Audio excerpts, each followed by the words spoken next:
Hi, so another little video on what Ian Hazakostas was talking about in the live Q&A last week, and this is going to be on classes and races in Battle for Azeroth. So, first point, just to get it out of the way, is I did a video on Zandalari Paladins because a lot of Horde players, of course, want these, and it seems to be pretty much what I was suggesting from what I'd experienced in the alpha, which is, he didn't say it's definitely going to be a thing, but what he was heavily implying was, as I suspected, we're not going to get them at the start. I say we, I'm a Alliance player. You're not going to get them at the start, you of whom are Horde. But the questline leaves it open to help them find another way to the light, which is exactly what I was saying. So it leaves it wide open for them to become Paladins as we would know them. Because they already are, but they're going to lose the ability, and there it is. So you can go and watch the video on that one if you wanted to find more information on it, because I basically said, what he ended up saying anyway. So on terms of class balance, another thing that's absolutely driving me wild is, of course, the bean counting that's going on, particularly when it comes to Druids and Paladins. So people are going, oh, yeah, these have this many Paladin choices, and they get that many Shaman choices because they're interchangeable, because in vanilla, Alliance had Paladins and Horde didn't, and Horde had Shamans and Alliance didn't, and then it all swapped over, and it's been like that for many years now. But apparently, it's still like that. The Horde have the majority of Shaman choices in terms of races, likewise Alliance Paladins, and it's seen as this thing. So if Alliance have this many Paladin choices, then Horde must have the same number of Shaman choices, and vice versa. It's not like that. What they've actually said is it's based on lore. Does the class race combination make sense, or can they make it make sense? And that seems fine. I'm okay with that as well. Obviously, they understand there's a line to be drawn. I'd be mostly okay with any class race combination, but we of course know that there is one class race combination that must never be. Ian Hazakostas at BlizzCon did, in a private interview with someone, say that wouldn't make sense. So that's great. That's all sorted. Any other race combination with classes, you can sort of make an argument for, I guess. But that being said, they did, I think, muddy that view a little bit with their discussion of customization of these allied races. So, there's lots of cool options, or there's several cool options. There's not lots of options with any race, unfortunately. It's one of my bugbears when you create a character in World of Warcraft. There's not nearly as many customization options as you get in other MMOs, even MMOs that are not that much younger than it. But anyway, so there are customization options, and some of them are quite cool. And people were sort of complaining about Nightborne not seeming to have as many good options as some others, and he said, yeah, you've got a point there. And he was talking about, if there's an allied race that doesn't have as many customization options as other allied races, then maybe they should increase them. Now, that to me sounds a bit weird, because shouldn't you be thinking to yourself, if there is a cool customization option we give it for the sake of giving people more customization. It shouldn't be, because that's now a bean counting exercise. It's like they don't do the bean counting when it comes to class race combinations, but they will do it when it comes to number of customizations. Apparently that's fine. And yeah, for me, it's just like, this one has fewer options than the next one. Can we think of something really good to give it? No, we can't. Okay, then. But if the answer is yes, well, surely you should do, regardless of the fact that other people have a set number. Why is there a quota on this? If you can give it more options, that are good. Give it more options. People like their character to be unique. The more slidey, well, we don't have slidey bars, clicky things that we have, the more combinations we can have, the more likely we are to be able to make our character a little bit different to the one stood right next to us. And that's what people want. That's great. So why not more of that just for the sake of it? I don't know. Anyway. Also confirmed Kulturans as an allied race. Now, obviously, that was the obvious one. That was like almost the elephant in the room. But having confirmed it is great. People kept linking Zandalari trolls with Dark Iron Dwarfs, which made no sense to me, because Dark Iron Dwarfs already in the game. We've already met them. In theory, they could introduce them as an allied race before Battle for Azeroth comes out. Whether they will or not, I don't know. They may not. I think maybe they're holding in reserve. Zandalari trolls, of course, can't possibly, because, we don't go to Zandalar just yet. Zandalari trolls, of course, are there and about. People were talking in the stream tonight about the rep. What rep do you get? Because I already am exalted with Zandalar, but it's a rep that you can't gain at the moment because it was there for vanilla.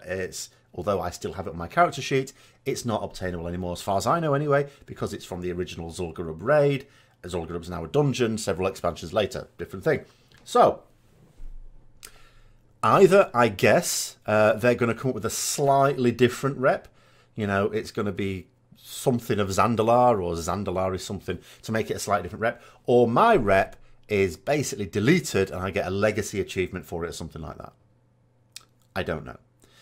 But whatever it is, like with all the other allied races, we're going to have to get a rep to Exalted. We're going to have to complete some achievements, which means doing like some lore mastery type thing in some zones, and as well as the scenario. So obviously until Battle for Azeroth comes out, we can't even possibly begin that. So obviously they can't, you know, so there was never any link there.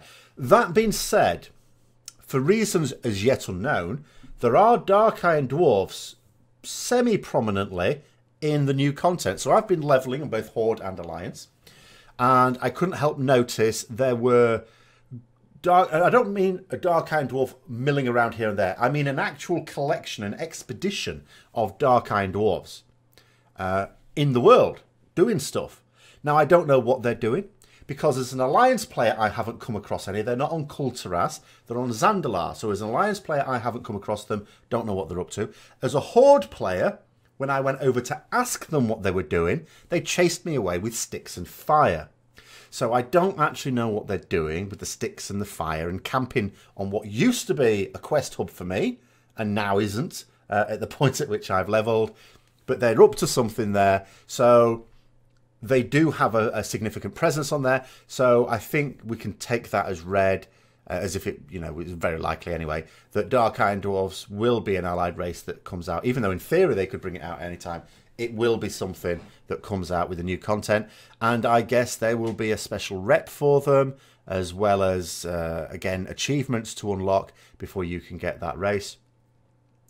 But the Dark Iron Dwarfs, of course, much more likely to be linked with the Magar Orcs, which, again, were hinted at some time ago, but now, again, officially said, yes, this is going to be a thing. Because, again, those are things we have access to. The query seemed, I mean, well, I was querying it tonight in the stream, as I say. Unfortunately, I think everyone else is right. I'm going to be wrong on this one. And they're probably going to be, unfortunately, alternate universe Draenor Orcs, it seems. Which would be desperately disappointing for me. I was hoping they had basically had an unwritten agreement never to mention the, you know, alternate Draenor again. I was hoping they would just be the orcs from what we would call Outland, which is still Draenor, but it's our Draenor. The old crossing across the alternate thing again. Really didn't want that back in the game. Didn't want it in the game to begin with. Certainly don't want it back now, but apparently to do with emotes and jokes and stuff like that, they tell that refers to our time in Warlords of Draenor. No. Anyway, that's that one. So, then the thorny issue of heritage armour came up. Now, there's a couple of things here. First of all, a question was asked in terms of, you know, allied races getting the heritage armour. It's nice and cool. It's great. What about normal races? So, what Ian said is that allied races shouldn't be, in a way, any more special than, you know, normal races. But, of course, the heritage armour makes them that. He didn't say that, but, you know, that's the elephant in the room. Heritage armour makes them special. So, will normal races have access to it at all? And then all of a sudden everyone's equal. Doesn't sound like it. Well, in fact, basically the answer is no. But he said it in such a way as to suggest, actually, you know, maybe this could happen in the future.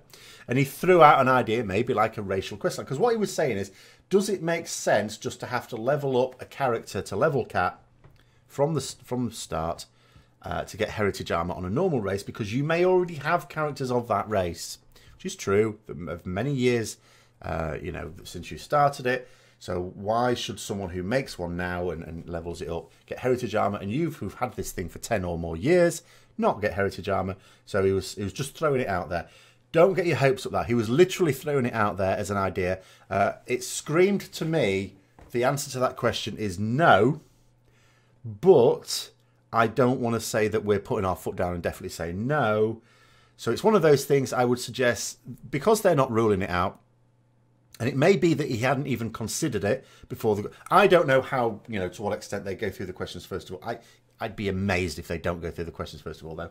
But nonetheless, it may have been just before the event, and he was just thinking up something quickly. He didn't want to say no. But basically, it's not going to happen in BFA, if it happens at all. Now, that brings me on to the other thing I would like to add into this, which is, so they've said, obviously, there's going to be more allied races coming. We've already got 4 allied races, 2 for each faction. There's going to be at least another 4 coming in Battle for Azeroth. I've already said before, I can see them introducing them at times to coincide with maybe a lull in the expansion. And, I've no doubt that the pace of the expansion will be similar to Legion. But even in Legion, like, obviously now, a bit of a lull. Maybe that's the time to roll out the allied races. And what concerns me with the heritage armor, personally, is because you've got to level all the way up to get it. And obviously, as people have been talking about, leveling takes such a hell of a long time. And it is quite cynical, I think, the heritage armor. Because instead of being seen as something cool, I see it as something that says, okay, we want you to level a new character all the way up. No level boost, nothing like that. No race change just because we brought a new race in. You can do that if you want, but you don't get the heritage armor. What we want you to do is spend God knows how long, several days. I don't know how long it takes to level all the way up. A few game days, I guess. All the way up. Just, so you don't unsubscribe. So you've got something to do during a bit of a lull. It is cynical, I think. I'm not keen on that. Don't like that idea at all. And as I say, the fact that he said that allied races shouldn't be seen as special, but that normal races are not going to get a heritage armor either, sort of suggests to me that the heritage armor idea is there specifically to encourage to fully level these characters up.